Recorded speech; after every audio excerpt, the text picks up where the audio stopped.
कश्मीर में भी बढ़ती हुई बेरोजगारी की वजह से जिन बच्चों की पढ़ने लिखने और तालीम हासिल करने की उम्र है, वही बच्चे गुर्बत के बायस अपने वालिदैन का पेट पालने लगे हैं। गुर्बत के बायस तालीम तो हासिल नहीं कर सकते, मगर अफसोस पेट की आग बुझाने के लिए दिन भर 200-400 रुपये दिहाड़ी कमा कर अपने वालिदैन के लिए राशन लेके जाते हैं।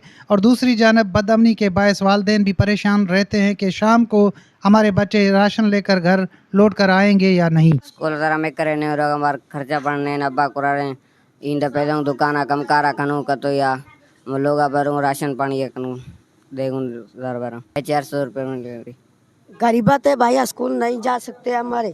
स्कूल में ना पड़ेगा, ज़्यादा नेचते हैं 6 नेचते हैं हमारे 600 रुपये मिल गए। 600 हमारे लोग भाजी क्या भरगा ना ज़्यादा नहीं बना।